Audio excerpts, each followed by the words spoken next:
اللهم صل على سيدنا محمد اللهم صل على محمد وعلى ال محمد كما صليت على ابراهيم وعلى ال ابراهيم انك حميد مجيد اللهم بارك على محمد وعلى ال محمد كما باركت على ابراهيم وعلى ال ابراهيم انك حميد مجيد بسم الله الرحمن الرحيم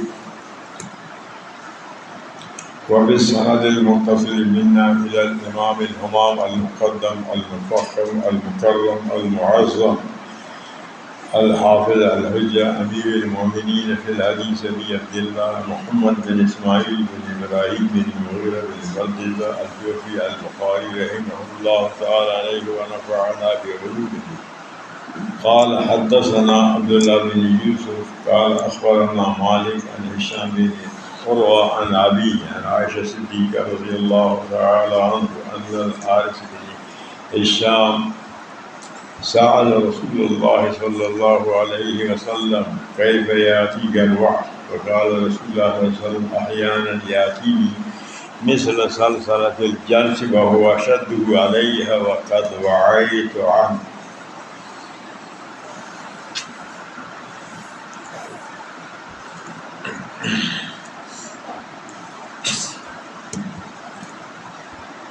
یہ بخاری شریف کی دوسری حدیث ہے. یہ بخاری شریف کی دوسری حدیث ہے. اس حدیث کو کل بخاری میں 2 جگہ امام بخاری نے ذکر کیا ہے. ایک یہاں بدء الوحی میں آپ کے سامنے ہے عبداللہ، آپ نے استاد عبداللہ بن یوسف سے روایت ہے. دوسری جگہ کتاب بدء الخلق میں آپ نے استاد فروہ سے اس کو روایت کری.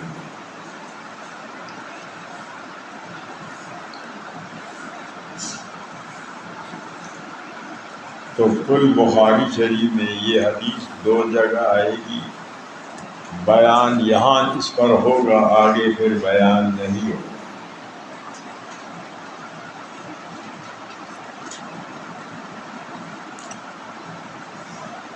اس حدیث کا ترجمۃ الباب کے ساتھ ربط و مناسبت، اس حدیث کا ترجمۃ الباب کے ساتھ ربط و مناسبت. ترجمۃ الباب میں کیفیت کا ذکر تھا، باب کیف کانا، یہاں بھی کیف یاتی کا الوحی، کیفیت کا ذکر. ترجمۃ الباب میں وحی کا ذکر تھا، تو یہاں بھی وحی کا ذکر ہے، کیف یاتی کا الوحی. تیسری چیز بدا، یہ ضمناً، کیونکہ وحی کے لیے بھی ضرور ابتدا ہوگی انتہا. تو کیفیت وحی صراحتاً ذکر ہے، بدا کنایتاً ذکر. یہ ہے حدیث کا ترجمۃ الباب کے ساتھ مناسبت. حدیث کا حدیث کے ساتھ مناسبت. پہلی حدیث حمیدی کا ہے، وہ مکی ہے، درجہ میں مکہ مقدم ہے. دوسرے نمبر پر مدینہ کی فضیلت ہے. تو اس حدیث میں امام مالک رحمۃ اللہ علیہ کا ذکر ہے. امام مالک یہ مدنی ہے. تو پہلی حدیث مکی، دوسری حدیث یہ مدنی. یہ حدیث کا حدیث کے ساتھ مناسب ہے. حدثنا عبداللہ بن یوسف، یہ امام بخاری رحمۃ اللہ علیہ کا استاد ہے. یہ مصری ہے، مصر کا رہنے والا ہے.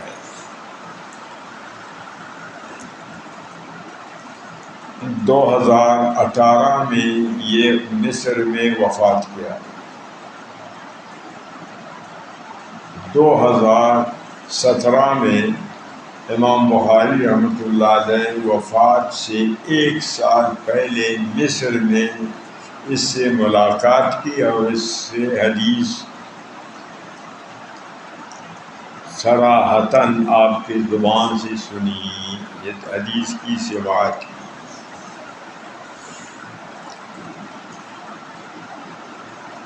یوسف بضم سی، یوسف بفتح سی، یوسف بکسر سی، یوسف یوسف یوسف،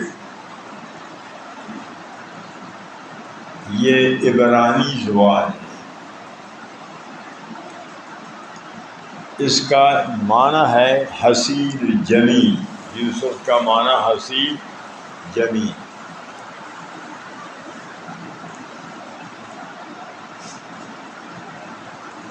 بات سمجھ میں آ گئی؟ یوسف آصف سے مشتق ہے تو معنی حزن و غم کا بنے گا۔ یوسف اگر آصف سے مشتق پھر معنی بنے گا غلام عبد کا ایک معنی، دوسرا معنی اجیر مزدور کا معنی۔ یہ یوسف کے معنی ہے۔ تو عبداللہ بن یوسف روایت کرتے ہیں امام مالک رحمۃ اللہ علیہ سے،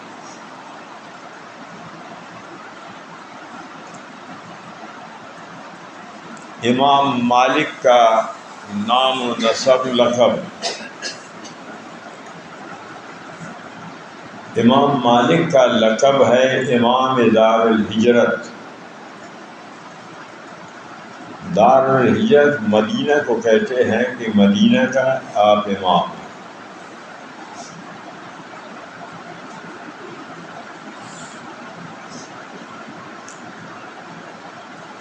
آپ کا نسب ہے،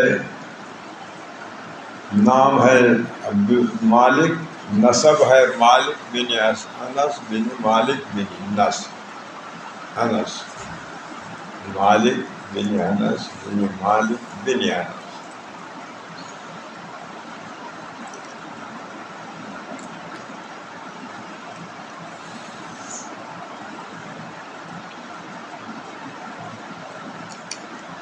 تین سال ماں کے پیٹ میں رہنے کے بعد امام مالک پیدا ہوئے۔ 3 سال ماں کے پیٹ میں رہ کر ربیع الاول کے مہینے میں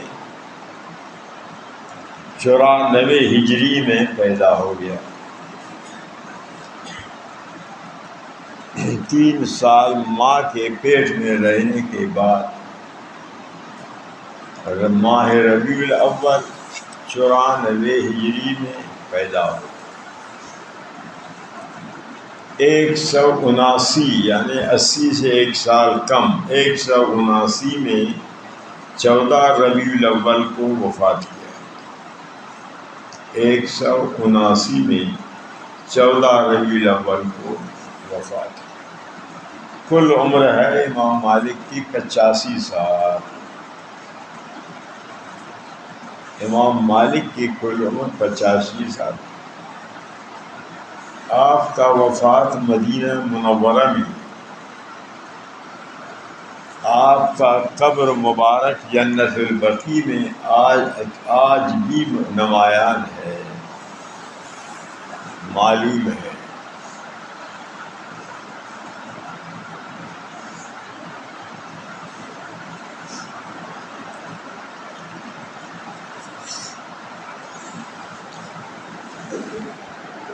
امام ابو حنیفہ رحمۃ اللہ علیہ 80 ہجری میں پیدا ہو گئے۔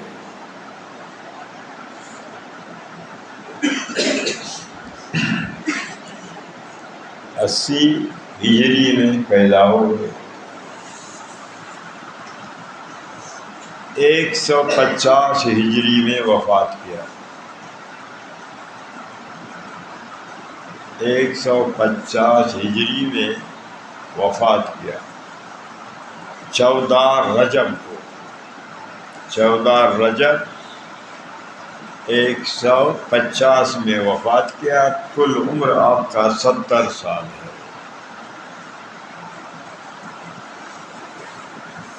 وفات کیا بغداد میں، کوفہ میں آپ کا قبر ہے۔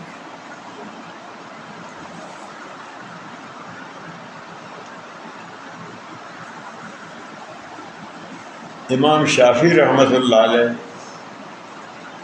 150 میں پیدا ہو گئے مصر میں۔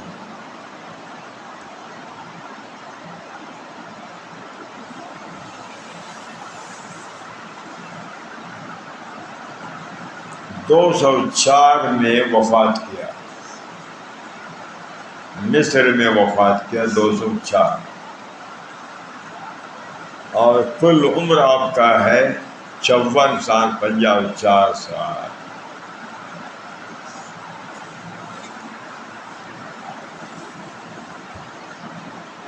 چوتھا امام ہے امام احمد بن حنبل،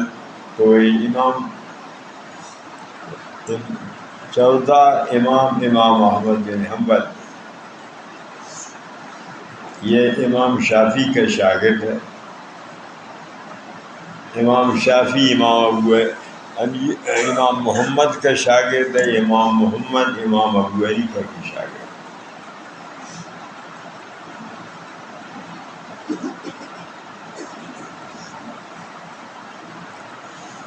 161 میں پیدا ہو گئے، 240 میں وفات کیا، 80 سے کل عمر 80 سال ہے امام احمد بن حنبل۔ امام احمد بن حنبل بغداد میں وفات کیا۔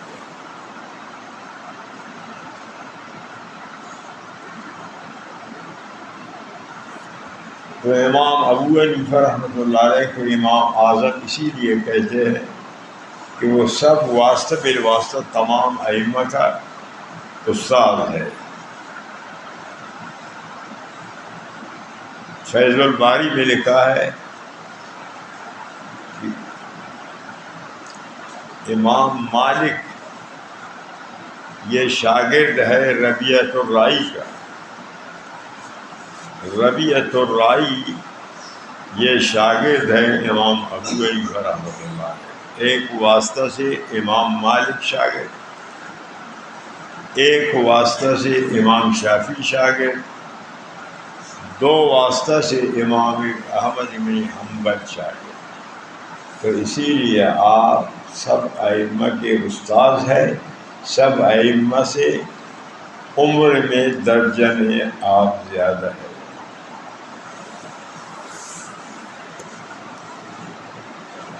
تو امام مالک کا چونکہ ذکر آ گیا اس حدیث میں، اس لیے ہر 4 ائمہ کا مختصر سوانح آپ کے سامنے ذکر کیا گیا ہے، تاکہ آپ کو معلوم ہو کہ ائمہ کون ہیں۔ ائمہ میں 3 عرب ہیں، امام شافعی، امام احمد، امام مالک۔ امام ابو حنیفہ رحمۃ اللہ علیہ وہ عجم ہے، فارسی تاجک ہے۔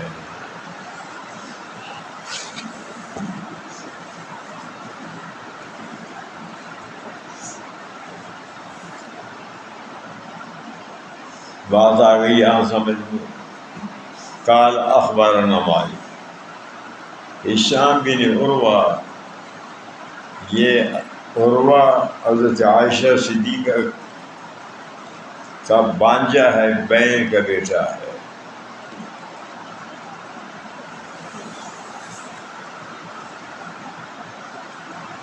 ہشام بیٹا ہے عروہ کا، عروہ عائشہ صدیقہ رضی اللہ عنہا کے بانجا بہن کا بیٹا ہے، بڑی بہن حضرت اسماء کی۔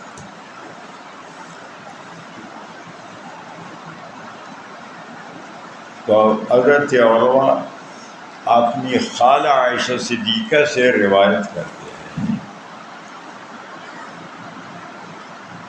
عن عائشہ رضی اللہ عنہا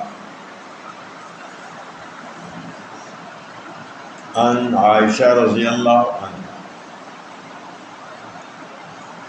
عائشہ نام ہے،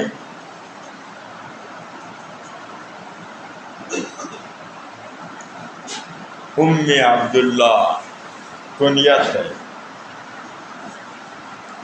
عبداللہ حضرت عائشہ کی بڑی بہن حضرت اسماء کا بیٹا ہے.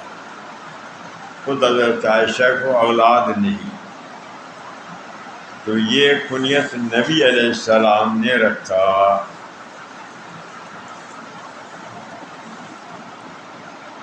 اور آپ کا لقب ہے صدیقہ.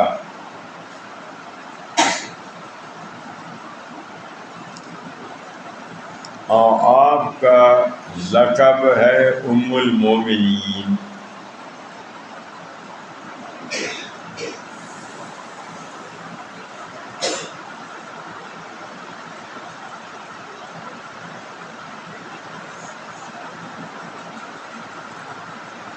ام المومنین کا جو لقب ہے حضرت عائشہ ازواج مطہرات کا، یہ لقب مقتبس ہے، حاصل ہے قرآن سے. یہ لقب امہات المومنین کو قرآن کریم نے دیا ہے. النبی اولیٰ بالمؤمنین من انفسہم وازواجہ امہاتہم.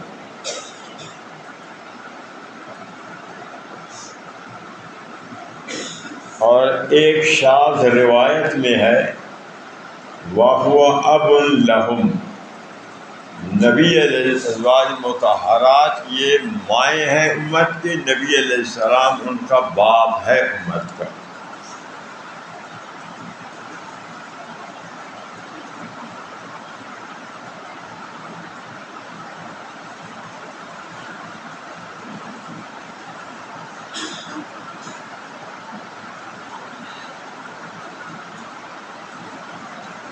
عائشہ صدیقہ کا نبی علیہ السلام سے ہجرت سے 1 سال پہلے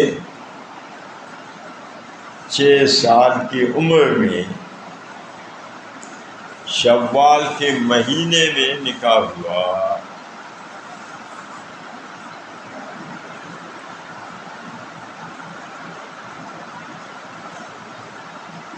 ہجرت کے بعد غزوہ بدر کے بعد 2 ہجری میں حضرت عائشہ کی رخصتی ہوئی. 9 سال کی عمر میں عائشہ صدیقہ نبی علیہ السلام کے گھر میں مدینے میں آ گئی.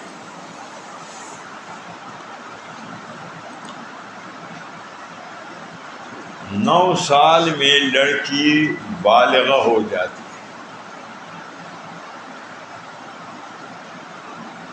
کفایت المفتی میں لکھا ہے کہ 7 سال میں لڑکی مراہقہ بن جاتی ہے، قریب البلوغ. حضرت تانوی رحمۃ اللہ علیہ نے لکھا ہے جب لڑکی کی عمر 8 سال ہو پھر اجنبی مردوں سے ان کو پردہ کرنا ضروری ہے، تو وہ پردہ کرے.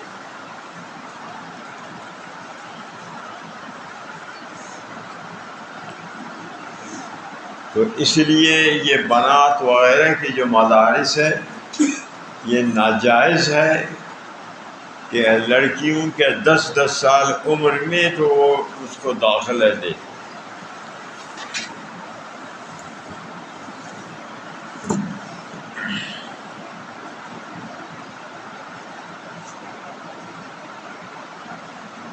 بات آ گئی سمجھ.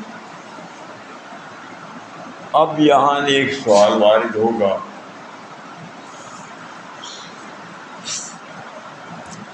کہ جب ازواج مطہرات امت کی مائیں ہیں تو ان سے پردہ کیوں کیا جاتا؟ ماں سے تو پردہ نہیں. تو ازواج مطہرات سے کیوں پردہ فرق؟ یہ سوال ہے۔ ایک جواب یہ ہے کہ ان کا پردہ کا حکم قرآن سے ثابت ہے، فَاسْأَلُوهُنَّ مِنْ وَرَاءِ حِجَابٍ، پس پردہ ان سے سوال کرو۔ تو عائشہ صدیقہ سے صحابہ کرام مشکل مسائل میں سوال کرتے اور آپ ہی سے مسئلہ حل ہوتا، لیکن پردے میں القرآن نے فرمایا کہ پردے میں پوچھو۔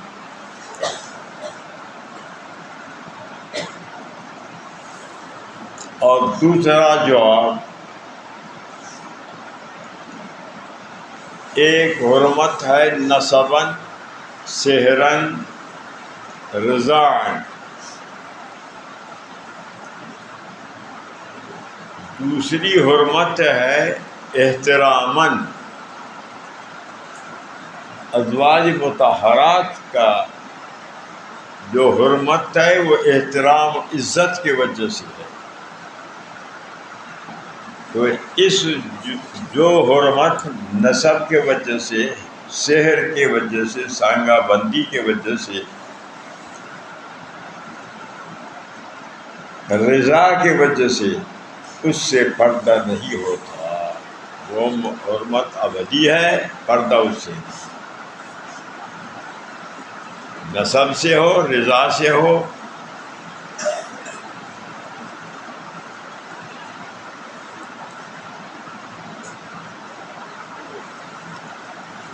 باقی احتراماً جو حرمت ہے اس سے پردہ۔ یہ دو وجہ ہے کہ ازواج مطہرات سے پردہ کرنا ہے۔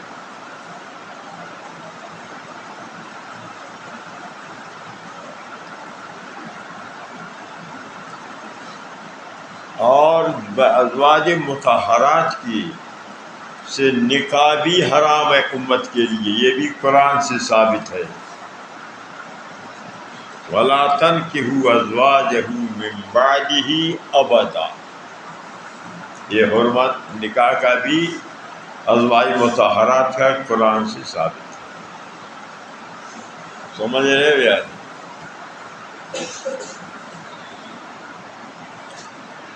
پھر سوال وارد ہوگا کہ ازواج مطہرات کے بنات سے پھر نکاح کیوں جائز ہے؟ ازواج مطہرات کے نکاح امت کے لیے کیوں ناجائز؟ تو اس کا جواب یہ بھی قرآن سے ثابت ہے کہ وَلَا تَنْكِحُوا أَزْوَاجَهُ مِن بَعْدِهِ أَبَدًا۔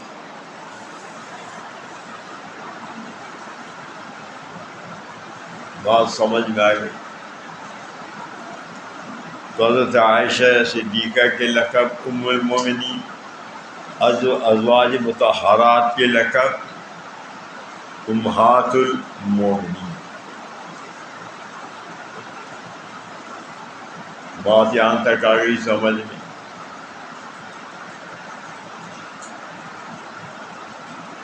حضرت عائشہ کی درجہ زیادہ ہے یا خدیجۃ الکبریٰ کی؟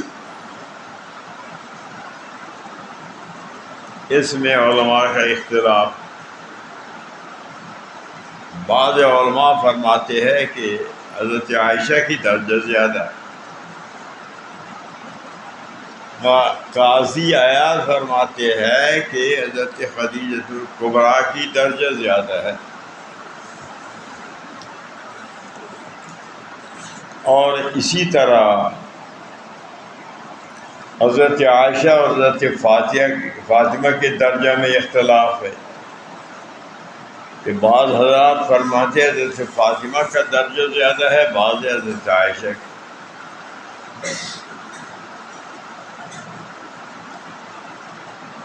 علامہ عینی فرماتے ہیں کہ حضرت خدیجہ کا درجہ زیادہ ہے۔ بعض حضرات فرماتے ہیں کہ دنیا میں حضرت فاطمہ کا درجہ زیادہ ہے، آخرت میں حضرت عائشہ کا درجہ زیادہ ہے۔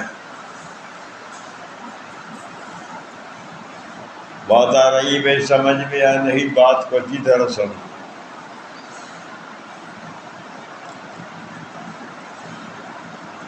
عائشہ صدیقہ کے امتیازی حیثیت دوسرے ازواج مطہرات سے عائشہ صدیقہ کا جو خصوصیات ہیں وہ جدا ہے۔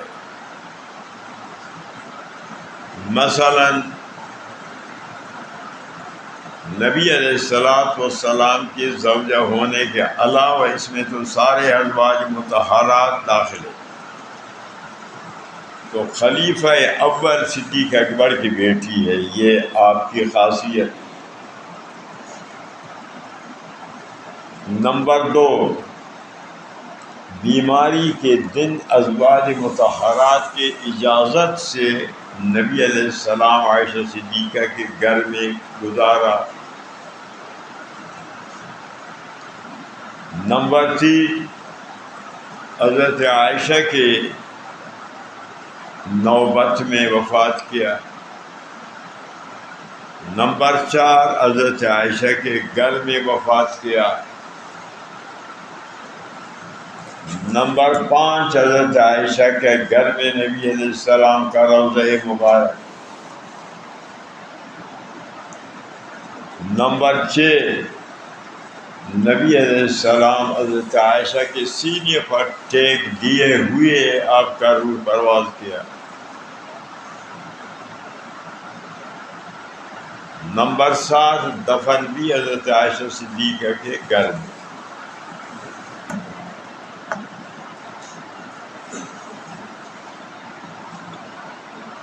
نمبر 8، آخری وقت میں حضرت عائشہ نبی علیہ السلام کی لعاب کو اللہ تعالیٰ نے جمع کرایا مسواک کے ذریعے سے، کہ حضرت عائشہ نبی علیہ السلام جو مسواک لگایا عائشہ صدیقہ نے لگایا۔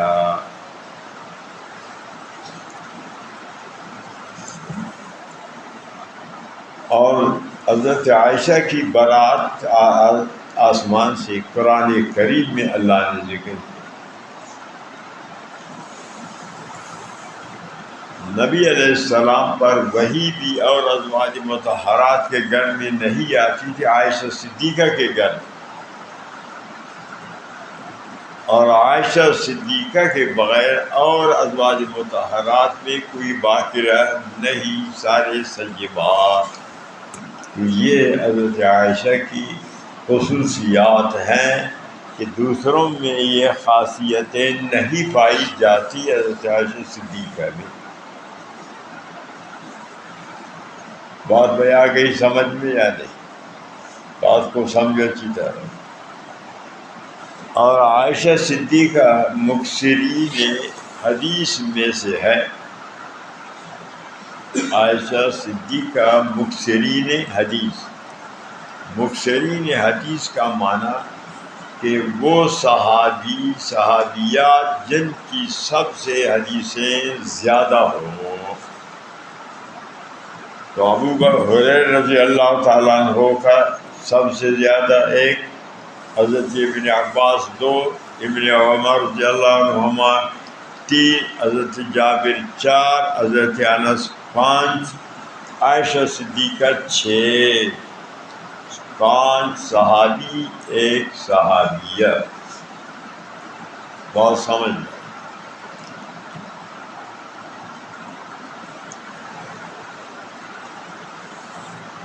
عائشہ صدیقہ کی وفات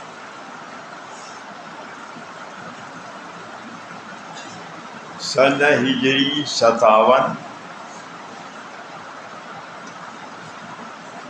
یا سنہ ہجری 58، حضرت عائشہ صدیقہ کے 57 ہجری میں یا 58 ہجری میں وفات۔ کل عمر آپ کا 65 سال ہے۔ کل عمر عائشہ صدیقہ کے 65 سال۔ نبی علیہ السلام کے گھر میں 18 سال گزارا۔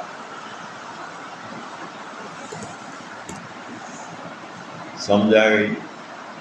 یہاں تک عائشہ صدیقہ کے سوانح پر بیان ہو گیا۔ سمجھ رہے ہو یا نہیں؟ بات آ گئی سمجھ میں؟ عبداللہ بن یوسف کے سوانح پر، امام مالک کے سوانح پر، عائشہ صدیقہ کے سوانح۔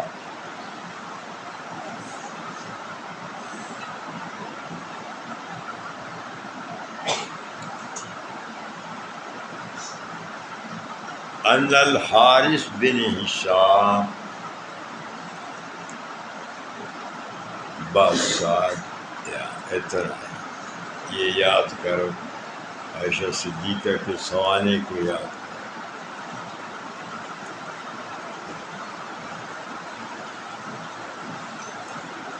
بات بھائی آ گئی سمجھ میں کچھ یا نہیں؟